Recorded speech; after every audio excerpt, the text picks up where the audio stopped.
Nabi Agung Muhammad SAW,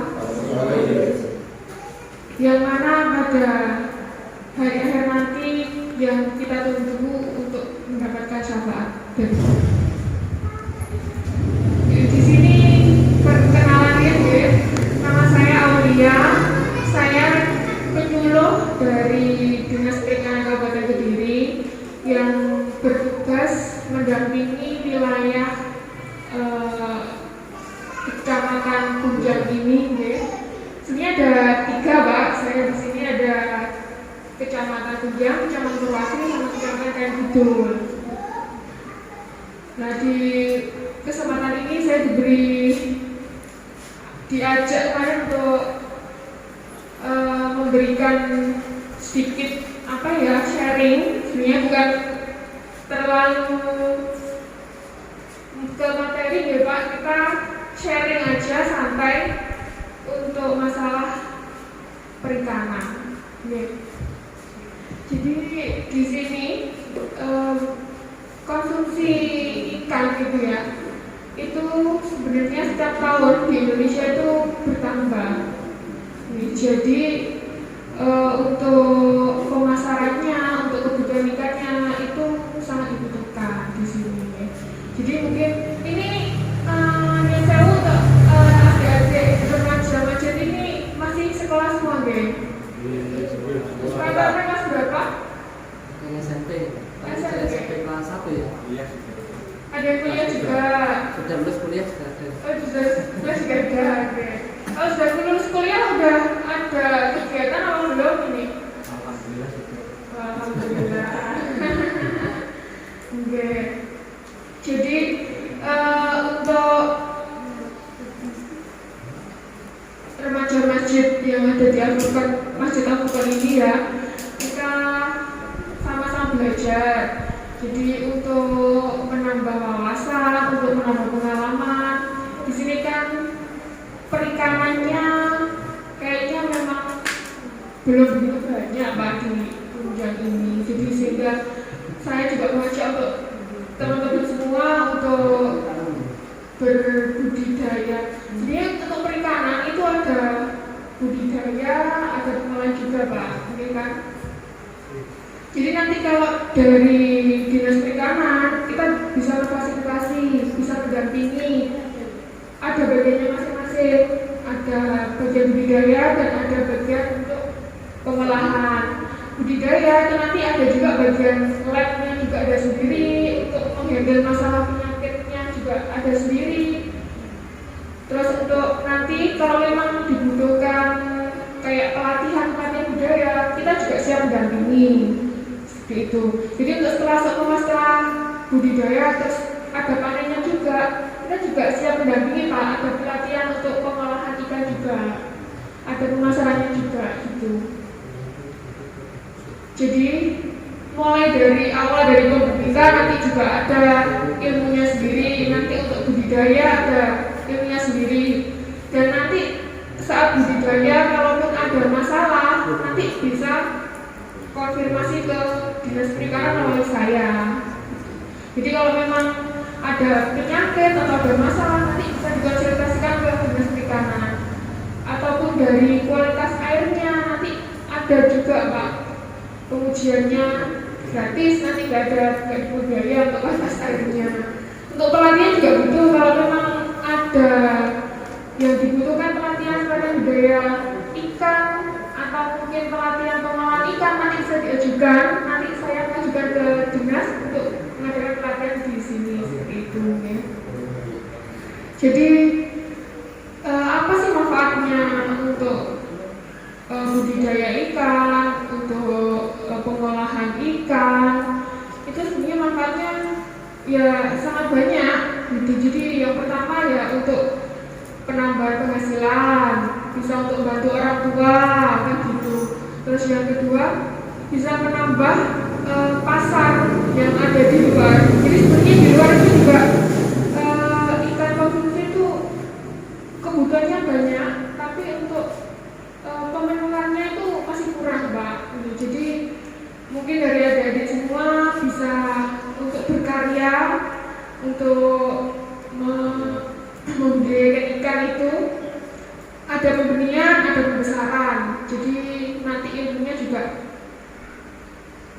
dari budidaya dan pemasaran.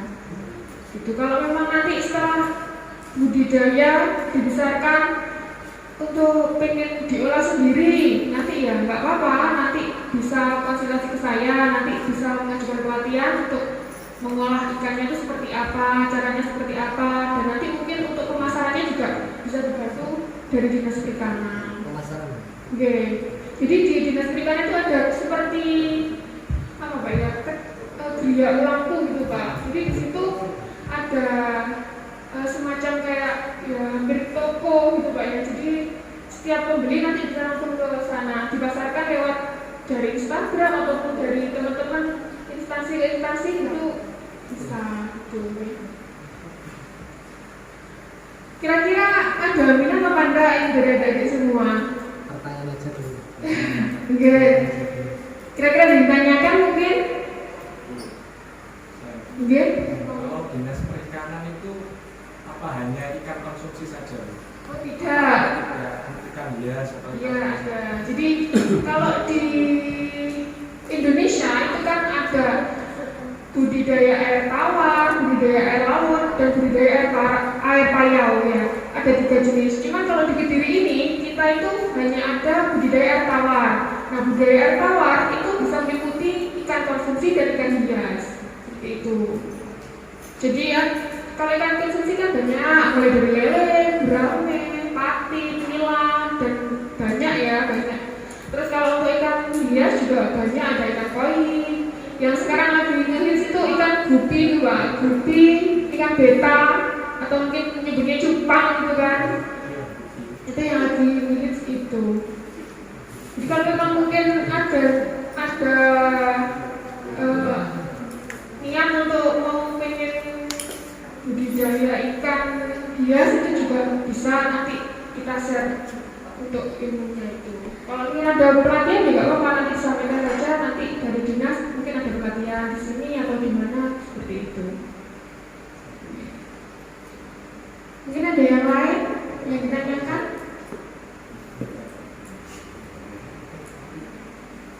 Yang cewek-cewek kira-kira pengolahan nanti bisa dibantu dari dinas perikanan. Jadi mulai dari pengolahannya, pemasarannya bisa nanti dibantu dari dinas perikanan. Kira-kira ada pertanyaan mungkin?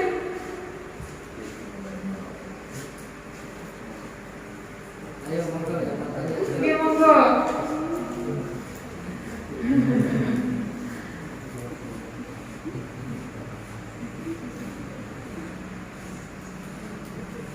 Yang lain monggo.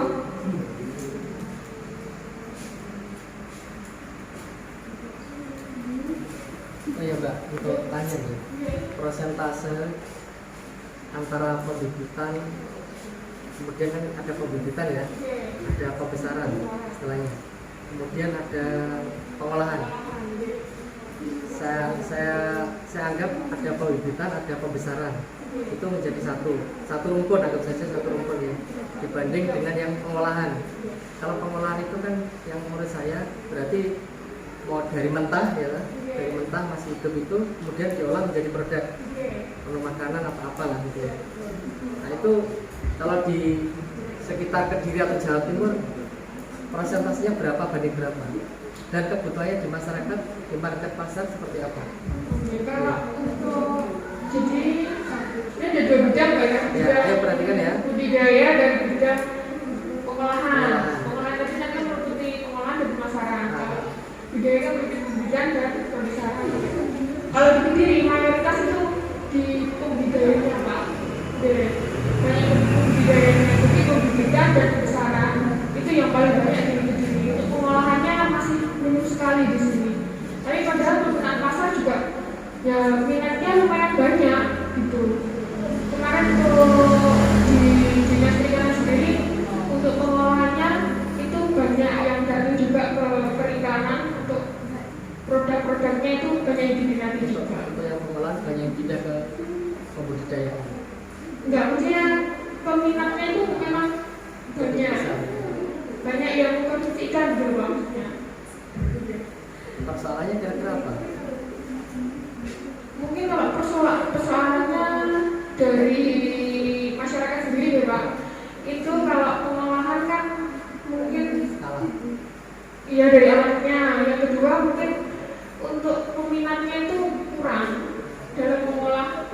itu. Seperti itu. Jadi yang value nanti mungkin kan di budayanya itu mungkin. Sebenarnya ya aku loh. Ini untuk sementara kan adik-adik waktu remaja masjid ini kan usia sekolah semua. Misalkan setelah sekolah kan ada waktu luang, terus setelah ada sosialisasi ini dia punya angan-angan, wah aku pengen dalam skala kecil untuk sementara latihan lah skala kecil dulu. Nah itu nanti misalkan wah aku ingin belajar, nah itu di mana? Misalkan mungkin untuk pembesaran atau pembibitan, untuk memulai awal langkahnya itu ini harus bagaimana untuk adik-adik ini belajar di mana dulu atau telepon? Kalau untuk pertama mungkin kita lebih baik itu tunjukkan dulu Pak. Jadi kita melihat di salah satu pembudidaya seperti apa, langkahnya seperti apa, dan nanti baru kita coba untuk diterapkan di lapangan seperti itu. Karena kalau kadang kalau cuma teori aja juga kurang memahami kan Pak. Kalau memang kita sudah terjun lihat di lapangan, kan bisa. Jadi bayangan-bayangan itu bisa lebih. Apakah nanti dari dinas perikanan sendiri itu bisa memfasilitasi adik-adik ini, misalkan kunjungan ke sana, ada saatnya atau gimana? Kalau mungkin memfasilitasi, kalau untuk transportnya kita nggak bisa Pak, tapi kalau menyiapkan di tempat tujuan, insya Allah bisa. Nanti kita sampaikan. Nanti harapan saya dari takmir, semoga nanti ada agenda semacam itu untuk adik-adik ini semua. Misalkan ada pembelajaran di lokasi mana, nah kita siap untuk memfasilitasi ke sana biar belajar secara langsung melihat faktanya seperti apa. Jadi kalau kita langsung terjun ke tempatnya, kita kan bisa tahu kan Pak. Jadi bayangannya itu lebih tajam gitu. Kalau cuma teori aja kan masih beranggar. Kalau kita lihat langsung seperti apa budaya itu kan bisa. Jadi mungkin nanti saya juga berkonsultasi dengan pihak dinas. Jadi kira-kira yang bagus itu mana? Terus siap nggak kalau memang ada tuntutan seperti itu? Ini mungkin bisa dibicarakan lebih lanjut lagi seperti apa.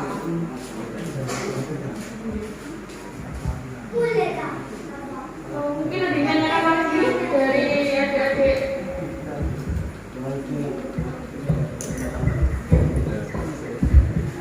Gini ya, adik-adik, ini saya ngasih inspirasi aja, cuplikan. Tadi Mbak Aulia sudah menyampaikan bahwasanya kalau ngomong perikanan, ya itu ada dua, ada budidaya, ada yang satunya pengolahan. Budidaya itu ikan masih mentah, pilihannya ada dua. Kalau budidaya sama pembibitan, kayak Mas Saiful itu sekarang juga melakukan pembibitan. Apa ikannya apa? Si Saiful gurami. Nah, pembibitan gurami. Berapa bulan umurnya untuk bisa dijual? 2 bulan sudah siap. 2 bulan siap. Kalau konsumsi minimal 11 bulan. Nah, yang saya dengar dari penjelasan Saiful atau Mas Saiful itu pernah bilang kalau gurami sampai apa istilahnya indukan itu ya, atau diblend itu ya, dimakan, dikonsumsi itu 11 bulan minimal. Kalau pembibitan cukup 2 bulan. Bayangkan 2 bulan sudah betok, sudah dapat uang, sudah panen. Itu kalau pemikiran instan cepat dapat uang. Nah sekarang sama tak iming-iming. Dalam teori ekonomi itu, ya uang itu akan bisa berlipat jika uang itu akan berlipat, pendapatan akan semakin besar jika dielmoni, maksudnya di mentah tadi diolah, ojo telo dari telo murah kan, telo dari telo goreng murah, telo dari telo godong murah, tapi lek wis telo dikemas hargane lah, paham ya? Artinya apa? Tadi makanya saya sempat sedikit bertanya, Mbak, kalau di Kediri, Jombang atau Jawa Timur ini kira-kira yang paling banyak diminati atau paling banyak diterjuni yang mana? Oh malah budidaya. Oh berarti tak sadar. Sama ambil saja yang bagian pengolahan pengolahan. Kalau betul peminat, pikirannya apa? Saya jadi bos, gitu. Saya jadi bos, jangan jadi karyawan.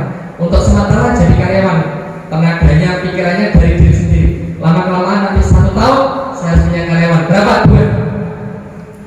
Tahun kedua karyanya berapa? 10 saya. Apa? Saya kendel. Tak minta nih awak dewi nggak mampu ini. Minta sama Allah, ya Allah, 1 tahun pertama ini saya ingin punya karyawan 2 ya Allah.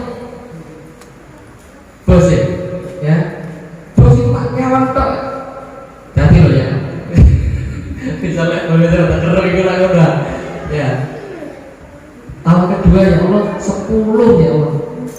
Bayangkan ya Allah 10. Izinkan saya membahagiakan, mensejahterakan 10 orang. Mulia atau enggak mulia? Ya. Mulia. Sukses, sama punya finansial tambahan, dan sama juga mulia karena membantu orang lain. Pikiran mindset positifnya dihidupkan. Saya jadi bos. Ya Allah, saya pengen jadi bos, ya Allah, bilang begitu setiap hari. Ya bos apa? Bos iwak gitu. Enggak apa. Terus nanti lama-lama 2 tahun, ya Allah, saya pengen buat home industry, ya Allah, home industry. Apa? Ngolah iwak, ya Allah, gitu ya. Untuk 2 tahun pertama, ya Allah, 10 orang saja, enggak apa-apa. Tapi nanti saya pengen lebih banyak, ya Allah, untuk industrinya. Berapa? Tidak cara ngomong karena Allah berbesar-besaran sama Allah gitu. Piro aja loh. 50. Oh cili, enggak kemarin wis gedene berapa? 50 kurang ya Allah ternyata. Saya butuh lebih dari 50. 1000 ya Allah gitu. Saya bisa bayangkan 1000 itu pendapatan sama berapa per tahun atau per bulan saja. Itu namanya mindset tumbuh adik-adik. Mindset tumbuh. Sama sudah belajar ke mindset tumbuh ya? Itu mindset tumbuh. Ya kemarin kita belajar teori ini tadi, teori digabung ini karena kontekstual. Kontekstual itu fakta lapangan. Kita analisis tadi.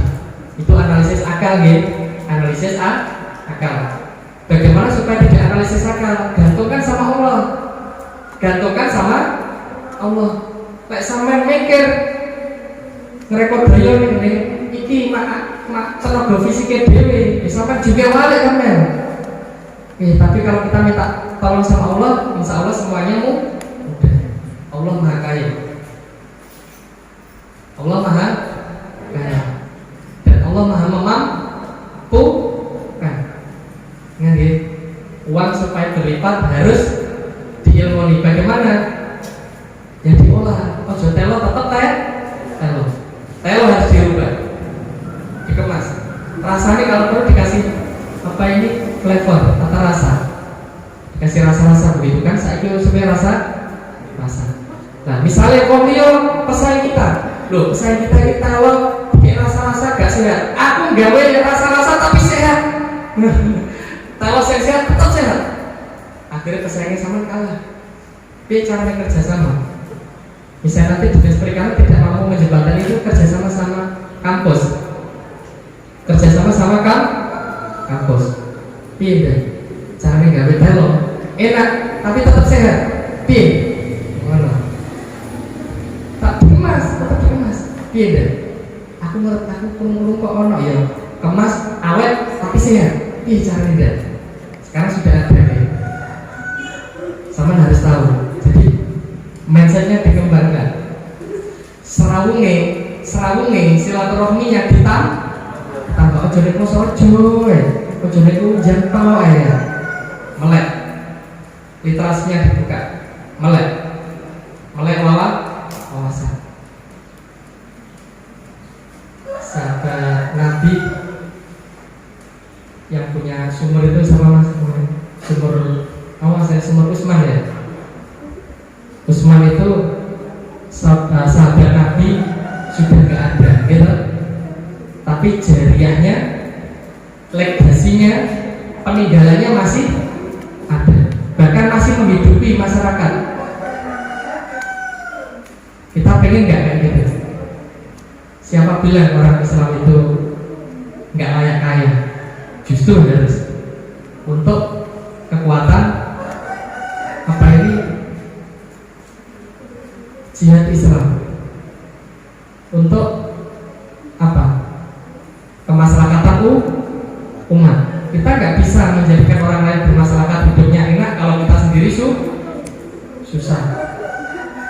Oleh karena itu kita harus mandiri secara finansial. Smart apa itu? Yang cerdas, cepat, jangan kelomok begitu ya. Itu saja apa dari saya, semoga bisa memberikan inspirasi. Ya, kalau di sini banyak pengolahan, Mas Saiful sudah, di sini banyak pembibitan, Mas Saiful sudah bibit, Mas Haris misalnya pembesaran. Nah, sampai ono sing salah siji dari pengolahan. Sopo sing pikirane kendel, pengen dadi bos, angkat tangan. Mau pengen aja pikirkan mulai kabeh sing nyekseni. Nah, sing tugas katakan saya pengen jadi bos. Saya pengen jadi bos. Ngomong loh ya. Ojo isin, Allah itu maha kaya, Allah itu maha bukan, yakin sama Allah. Lek sama yakin yang lain duit teol, yakin teol sampean. Ya, wis akeh apa sih timbang beruntung ya. Lek sama yakin gandolan sama Allah. Ya Allah paling bukan menjadikan sampean bangkrut, usaha terus bangkrut enggak, tapi hanya apa yang ngarani mendadak mental sampean. Ya jangan tak uji nih hari ini. Mana toh orang diuji pisan tetap. Ya Allah saya pengen jadi bos ya. Kok kamu uji seperti ini? Oke saya siap, saya sabar. Terus nanti diuji lagi yang kedua. Ya jangan nih hari ini. Saya temenan tak kayak gitu jadi bos ini ya. Ya Allah saya serius ini menjadi bos. Lulus akhirnya Allah nanti akan kasih itu lisensi.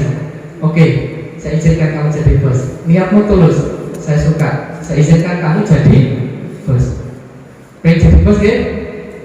Amin, amin ya Allah, amin. Ya. Aku tuh ditambah. Niku Mbak, yang saya tanyakan niku kemarin kan saya ada minat di Budik Damber. Nah, Budik Dambernya pemberdayaan lele. Tapi setelah saya cari-cari di teman-teman yang sudah melaksanakan Budik Damber pembudayaan lele, itu mereka kesusahan di pemasarannya, karena terus itu boten asal kepercayaan dari konsumen. Iki mungkin mau pemberdayaan dek ember tok gue udah gak sehat, itu jadi suatu permasalahan. Lalu ada yang perlu saya tanyakan lagi, kan bisa diakali.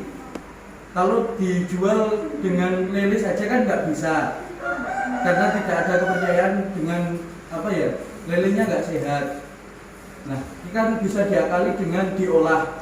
Nah, mungkin dari Dinas Perikanan bisa memberikan contoh pengolahan lele yang baik, bukan hanya untuk masakan tapi juga mungkin sekarang kan banyak orang-orang yang membutuhkan gabut kan pasti butuh cemilan. Nah, mungkin ada contoh pengolahan lele untuk dibuat cemilan yang lebih praktis dan higienis. Ini kemauan sesuai. Jadi untuk pemasaran ya, jadi kesusahan di pemasarannya. Iya. Jadi mungkin nanti kita kan setiap kecamatan itu kan ada penyuluhnya masing-masing. Jadi kalau memang nanti di satu kecamatan itu masih membutuhkan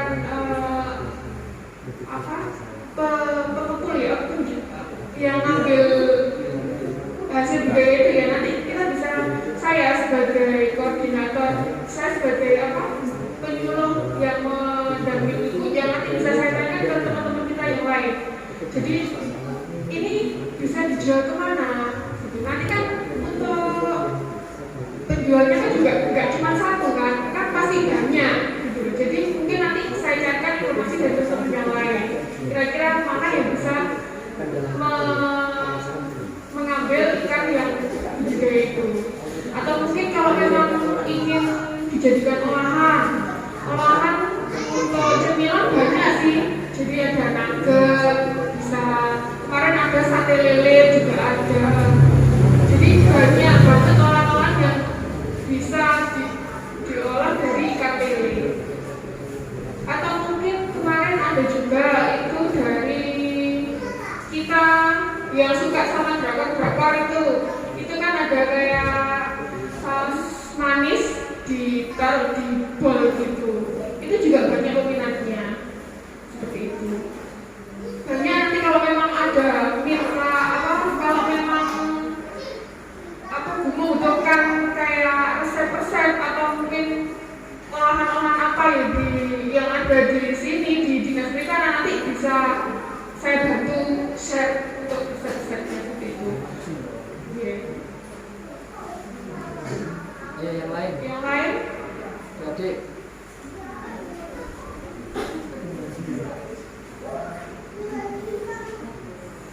Jadi insya Allah jangan khawatir lah kalau untuk masalah pemasaran Pak. Jadi kan kita juga banyak teman-teman yang ada di wilayah lain, pasti kan juga banyak juga yang penjual yang mau ngambil gitu. Kalau ada satu penjual yang nggak bisa ngambil kan ada referensi lain-lain untuk bisa ngambil ikannya itu. Seperti itu. Jadi Pak ya, ini untuk masalah pembibitan sih hanya. Nah, kalau ada adik ini kan nanti otomatis kan gembala kan di tempat sama modal, jelas kan nggak punya uang. Dan untuk tempat, kalau pembibitan saya rasa kan nggak perlu luas kan, ya sebagai pembelajaran awal itu sangat bagus kalau ke pembibitan dulu. Walaupun nggak semuanya entah siapa, ya untuk melihat dari proses cara pembibitan itu tadi, mulai dari telur, dari mana, otomatis dari Pak Saiful sendiri kan sudah menjalankan saat ini.